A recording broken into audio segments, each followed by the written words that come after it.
Hello, Steve White, Steve White's 89. Well, I finally watched the Nightmare on Elm Street series. I have watched it before, but it's been so long. I think the last time I watched it was on a 4:3 TV screen with like black bars for widescreen. It's been that long.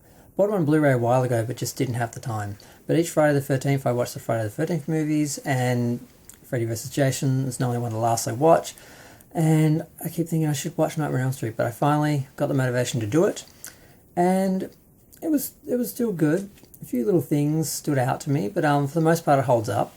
Now, they did 6 films in, I'm going to say, canon continuity, and then they did a meta sequel after that, part 7, before they did the remake, which I guess I should talk about as well. Now, the first film, I think the most interesting thing about that to me is that the first film is actually kind of a true story.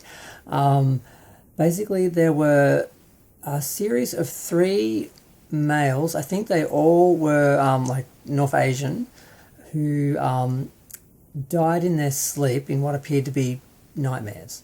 This was over the course of a year, and Wes Craven stumbled across these. I think it was in the New York Times, while he basically had taken a year off. So he was very lucky that he caught these articles. They weren't correlated by the newspaper. He just connected them himself, and they're very much like what happens in the film, where someone is one particular guy was afraid to sleep. He was convinced there was someone in his nightmares that was going to kill him, and he stayed awake for days. They eventually forced him to sleep, and he woke up screaming and was dead. Basically, they heard him screaming in what seemed to be a nightmare, and then he was dead. So I said woke up screaming, but I mean you can scream in your nightmares. But yeah, so that happened.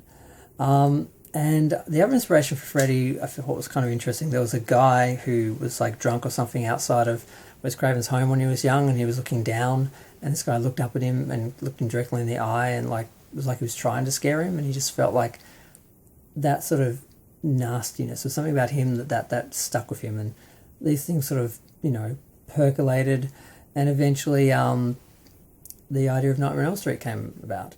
Now the film itself, God, it had some troubles getting made. No one wanted to make it because they didn't think someone killing you in dreams could be scary, because money people have no vision. They're not the audience, and they usually don't have a clue. But Robert Shea, who actually he wanted to be an actor, I think. He was working in distribution. New Line Cinema was, I think, just distribution at that time. And he managed to get the money together. And when I say get the money together, I mean basically raised it himself. Some of it fell through, and for a while he was actually paying the crew. I think they're paying someone. I think it was him was paying the crew out of his credit card, basically in between finances, because they dropped out and they had to get something else, and they were already in production. And people worked for nothing for a couple of days, or actually I think it was 3 weeks. So it's just a miracle that this film got made. Now the film itself, I love it. It's dark, it's mysterious. You start in the middle of a dream. You're not quite sure what's happening, or there's a little bit of a Marion Crane action with the first girl, but then Nancy shows herself to be the final girl and the hero, and there are a lot of analysis of her and her role, and she's strong. She isn't afraid. She takes Freddy on. She does all this without help. Everyone either that she tries to save dies, or could help her doesn't. She's sort of alone. Her parents, don't help. Johnny Depp is her boyfriend at the time, and he has a fairly glorious death. And the behind the scenes of that is scary as well. The blood shooting out of the bed and what happened to the room afterwards. The first girl who's killed, Tina, in the revolving room, she gets dragged up on the roof, and I love the fact that on the back wall there's 2, I think, brass metal peacocks, and they were exactly the same ones that we had on either side of the front door of our house when I was growing up. I love finding things in films that I actually have props that you already have. And yeah, I mean, the basic idea is she discovers that she's pulled something out of the dream, because she puts it together that this guy Freddy they're all dreaming about, because her friends are all having the same dreams, are killing her friends one by one, and eventually she realizes that if she can pull him out of the dream, she can kill him. Well, that doesn't really work. And they do that more than once in the series, where you bring Freddy into the real world, you can kill him in the real world, but then when he dies, he just goes back to wherever he was in hell and comes back as the same Freddy killing people in their dreams. So the first film, there really isn't a resolution. She doesn't really win in a way. She does, but she doesn't. And there were a lot of arguments about the ending. There's 3 different endings, and I think they should have gone with just her driving off nice and happy, and then the kids skipping rope just to let you know that Freddy's still out there somewhere. But you at least get some sense of her winning, and some finality. Now, the second film, I just did a review about that because it's very gay, and it's funny to see. I was watching all the special features, and they were talking about how the writer sort of did write him as gay, but no one else sort of realised, and somehow they went through the whole production of that film, and no one realised that this character was basically gay, or at least in allegory, and they did a lot of very gay things in the film, and that was very interesting. So basically, there's a boy who's moved into Nancy's old house, and Freddy's trying to possess him so he can get into the real world.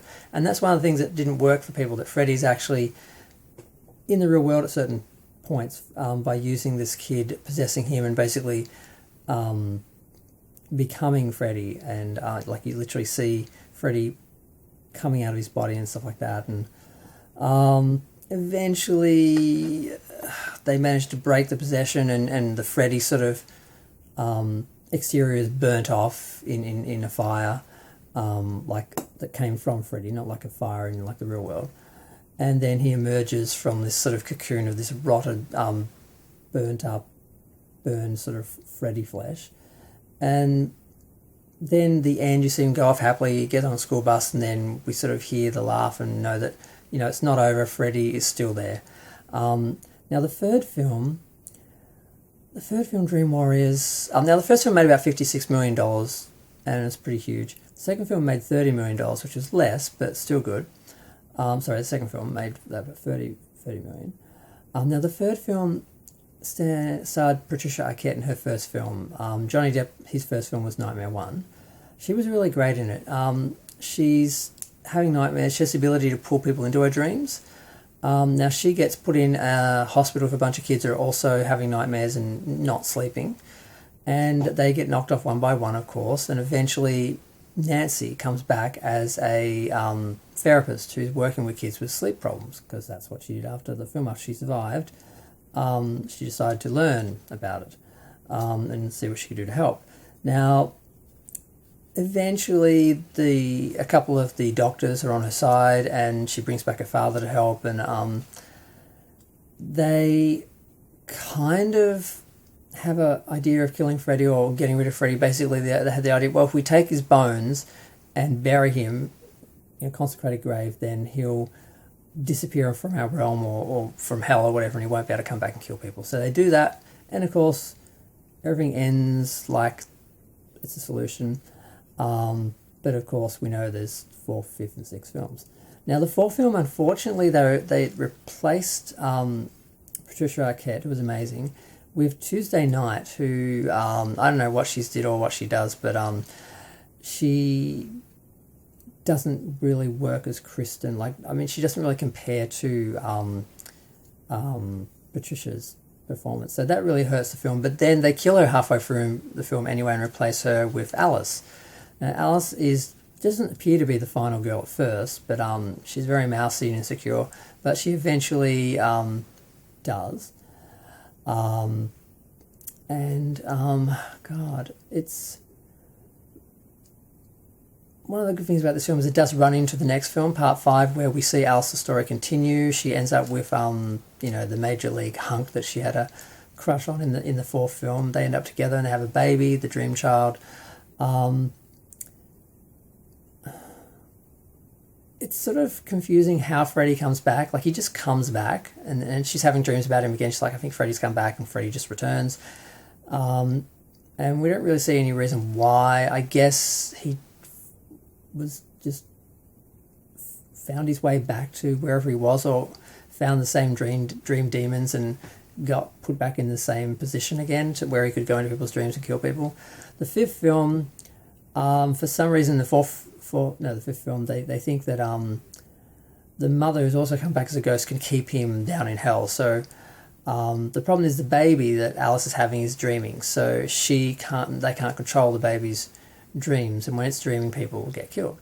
Eventually, the ghost of his mother takes him and holds him down somewhere in hell where he can't get out, basically, is how that film ends. Now, the sixth film, which I particularly like, I remember when it was being promoted and everything, and the press for it and everything, and Freddy's Dead, The Final Nightmare, it was done in 1991, so the other films are all 80s films. They came out almost every year.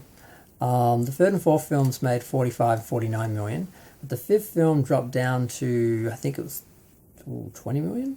So people weren't happy, and some of the theories there were that it dealt with pregnancy, which teens weren't interested in, and it went for sort of more surreal rather than violence. And because the first two films are very dark and violent, the third and fourth films are very much funhouse, very much surreal, just focusing on the dreams and that.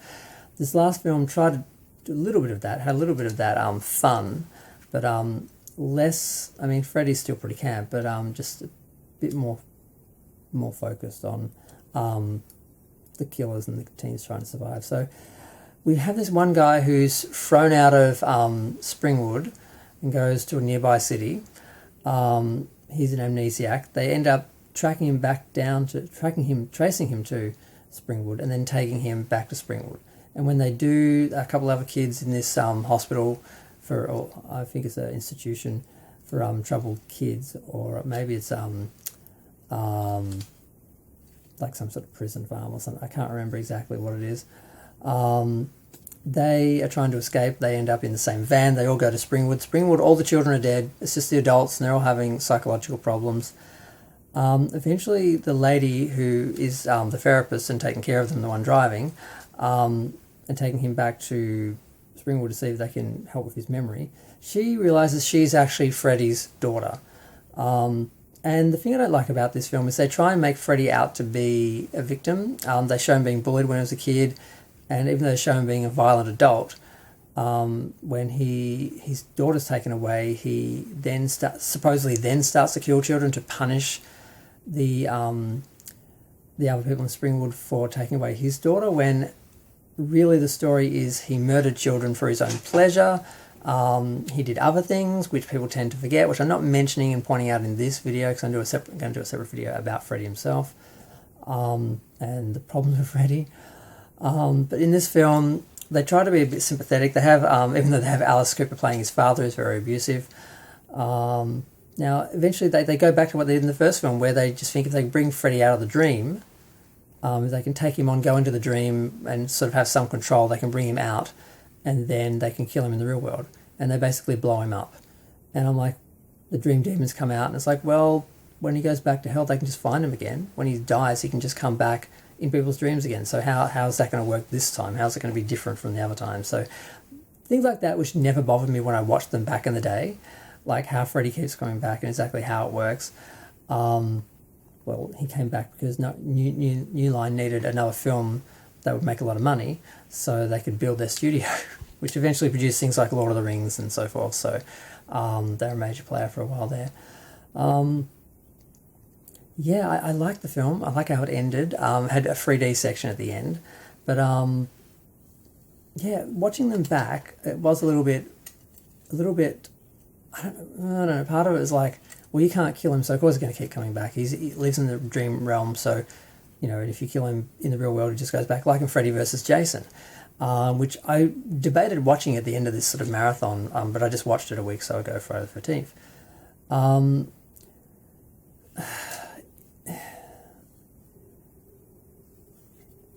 He just keeps coming back. He's weak, but he just needs Jason to scare people so it can give him strength. So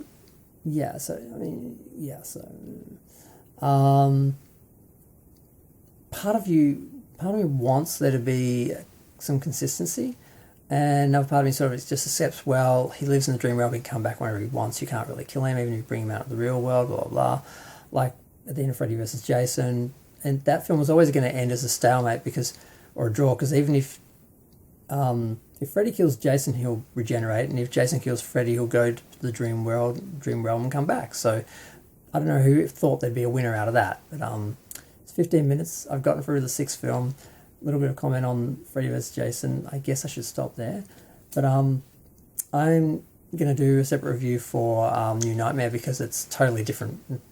Totally different universe, really, in some ways from these films and the remake, because I don't want the stink from the remake to get on the rest of the films by talking about it.